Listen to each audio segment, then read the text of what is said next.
Guys, in today's video I'll be revealing the strategies that I use to win my first client on Upwork. So just to give you a heads up that this is blended by a new pattern or new new things that I discovered for applying and getting invites on Upwork for years, and this is based on my experience and my experience and my siblings experience too working on Upwork as well. So I still remember that exact day, last week of December 2017. It's the day that I got my first client on Upwork. If I'm not mistaken, I signed up around September or October. So before we proceed to the drama, let's head over to the 5 strategies that I use to win or get my first client on Upwork. Okay, so let's head it over, and this is the strategies. So the first one is send a proposal for a job post with 5 or 10, for about 5 to 10 proposals sent. So you can see this at the lower part of the job post, and what I mean by this is by sending a proposal on this round of total spent, you're getting higher chances that your proposal getting noticed. So when I just started, I don't mind this strategies, but as get over for months and months, I noticed that if your proposal, or if the job post has a lower proposal sent, there's a higher chances that those clients will respond to you. Because the thing about Upwork is, if the freelancer is top rated, or they have the badge now that they call top rated plus, expert vetted plus, or expert vetted. So your proposal is if there's a lot of freelancers who sent a proposal in that job post, there's a possibility that your proposal will be on the lower portion of those proposals sent.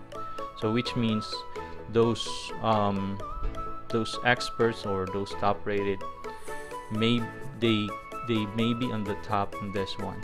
And imagine if it's for about 20 to 50 proposal sent. So yeah, it's a lot to review of that client, which most of the time they will just look at those proposal on the top who's the exact match, right? So it doesn't mean that you're no longer considering those job posts with about 20 to 50 proposal.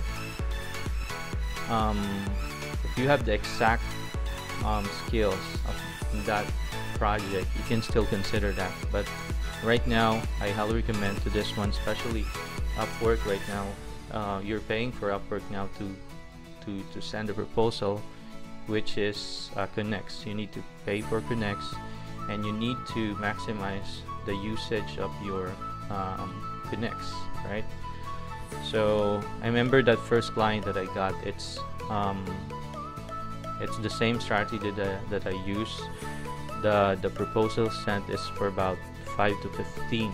So it's been posted minutes ago, 15 minutes ago, and just responded the proposal that I craft, and I get notice in that proposal. So I write personalized proposal. So this is where I fell in love to writing, because as long as your proposal is conversational, I guess client can notice that you're a real person, and you can communicate to to their needs, and you can deliver what they need to as well. So and the second is the check the client's reviews and the spend of clients. What I mean by this is you can, there's an option at the right corner here on top and in front of your screen, in the right corner of the job post, you can see the total spent of the client, right? You can also check the client's spend per freelancer, right? So this is where I'm heading over to the client. If this client had a ability to pay to your service, and check the client's reviews. What I mean by this is there's an option to, if you look at those history of this client, how many freelancers does this client work with. You can check those feedback that they gave to that freelancer, and you can also check the freelancer's feedback to the client. I guess this is the strong core of Upwork, because client cannot hide those feedback. If they given a bad feedback for a freelancer, or they got a bad feedback for a freelancer, this is a core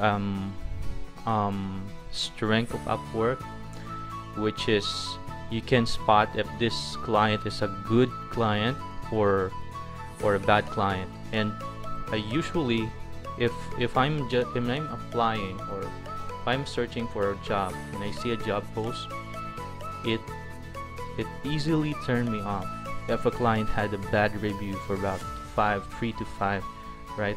Which means this client is not easy to work with, right? Because of those bad feedback that they got for freelancer. But not it doesn't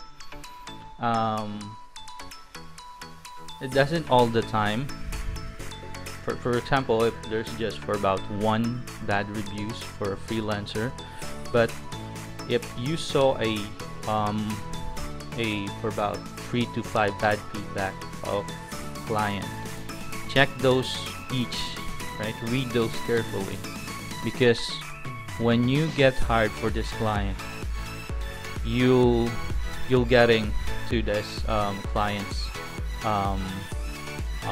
you'll be working this client for a while, or you'll be working for this client for that specific project, and you might get a bad feedback as well. So imagine that you're in the same situation of this freelancer who gave the bad reviews, right? So, and look for the client. Look if the client is accepting freelancers in your country. That first client that I got is I still remember they had 1 Filipino freelancer on their freelancers history. So which means that this client is considering my country to work with their project. But it doesn't mean that you're no longer applying for those job posts that does not hire Filipino freelancers yet, because I got some short-term project which I'm the first Filipino freelancer that they hired in their team. So you may still consider those project, especially if you have the work history already. But the thing is, if you're just starting,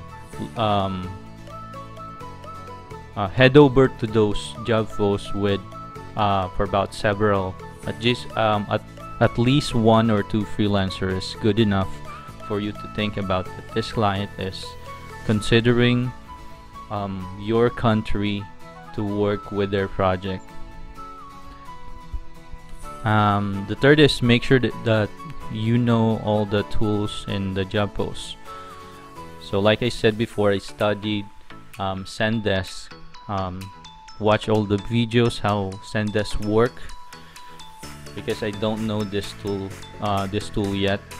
So anyway, when I see a specific job or that needs a customer support, just need a email, chat, and phone support who's using Zendesk, I can totally say to this client that I know Zendesk because I studied the usage of Zendesk. So you can do the same, especially if there's a lot of tools listed on the job post. Make sure that you know most of it. It doesn't mean that you know all of it, because there's some client who's just willing to train you as long as you're you can tell that you're trainable. But make sure that you know all the tools, so the client will not just wasting time when they hire you, because client most of this client, they need a VA who's ready on the go to when they hired it, they can just give the task and communicate with them, like what I experienced in my previous client, which need a support, right? So make sure that you can work with the same with the said time frame. So there's an indication right there, especially if it's a full-time position, what time frame you should be working with them. So I still remember that first client that I got. It's a customer support, and they need someone who can work in a US time frame. So it's night in my in the Philippines. So I usually work in this setup. So I just said to this client that I used to work in this setup in the interview. This is my work experience. So that's what I mean by make sure that you can work in the said time frame. So if you have something, if you have things doing that day, on that specific day, on that specific time, if you can't work, I just recommend to just disregard that job post, because chances are you're just wasting your time sending a proposal on that specific job post if you can't work on that said time frame. So apply on a season or a day with less competition. So what I mean by this is, there's a season and months with less competition, and that is holiday season, so summer season. So like I said in the first part of this video, I got my first client last week of December, and I take advantage this time or this day season, which most of the freelancers are doing things like vacation, preparing for holiday season. So I take advantage of this season that there's low competition in that day. So which means that those experts on top rated may not be applying on that time frame. So it worked for me, so I can also tell that it might work for you, especially if there's a season that most of the freelancer or most of the people is just going to a vacation. They want that this season or this month is most of freelancer are resting, like summertime, right? So that's one of the things that you might consider in these strategies. Apply on a season or a day with less competition. So cut your price. The other thing is cut your price where client can't resist to hire you. What I mean by this is, I remember that specific job post. They freelancers bid this for about 7 or 5 to 7, but I bid for about $3.2 if I'm not mistaken. So since I still don't have an experience in Upwork, I cut my price for a very low price for me to get that attention of that client, that they can hire me for a very affordable price. But I don't mean that you're be sticking with that price for a long time, for years. You can increase your price, but right now, if you don't have an experience yet on the platform, you might consider lowering your price where this client can't resist to hire you. So think for if a client is looking for example a BA who had the skills and that skill, and they saw your profile and the other freelancer profile with both no experience, and your bid is lower than that freelancer, there's a higher chance that you're getting a response or you're getting hired for that freelancers, like what I did. So I get an offer for that client because my price is very affordable, right? So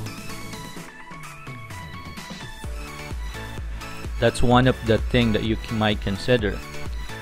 And the fifth is, make sure that your overview is well written. You have a professional photo. Just look for something that just choose a photo that is friendly. Simple smile is good enough for you to have that photo in your Upwork. And you may consider as well preparing a portfolio. For example, if you're applying for graphic design, you may attach those sample in your profile, so the client can see how does your design look like, right? So and make sure that you completed your educational background and work experience, especially if you don't have an experience yet in Upwork. Make sure that to don't skip this, your educational background and your work experience, because this is the basis of those clients if they will hire you. For example, if they need the support or a BA, they will look at those experience. If they need a technical support, they will look at your work experience if you have technical support experience. If they need a sales inbound sales person, they may look at your inbound sale. They may look at your work experience if you have this experience, right? So, and the bonus strategies is try to do a lead gen. What I mean is marketing your Upwork profile to the social media platform like LinkedIn, Facebook, so you can share this to those clients. And you might see in some social media sites that, hey, I need a freelancer, I need a VA, I need a graphic designer. You can just message this client that, hey, I'm a freelancer, I'm a graphic designer, I'm a VA, this is what I do, this is my portfolio, this is my Upwork profile. So as easy as that, you can might get a quick client because they need it and you're there for them to serve, right? So, and the other features right now, which just Upwork launched, is the project catalog. This project catalog might look the same for Fiverr gig or people per hour gig, which you have a 3-tier packages. So the client can pick those project catalog, which one they need, which one they exactly need on their business. So you might consider this, especially if you're a graphic designer, or if you're a writer, anything in between, a fixed price rate, or a service-based offer that you can do for a client. For example, I can write a blog for this price. I can search you for this leads for this price. I can design you a creative for this price. So you might consider this project catalog right now. I've seen other freelancers who's winning and getting clients using this project catalog. So yeah, this is the 5 strategies that I want to highlight today. Hope you like this video. If you have any suggestion, question, you may feel free to leave it in the comment down below. You may consider sharing and subscribing for you to get notice on your new content, and for you to feel free to share as well if you want to, if your friend might need this or might benefit in this video. So again, this is Al, and thanks for listening.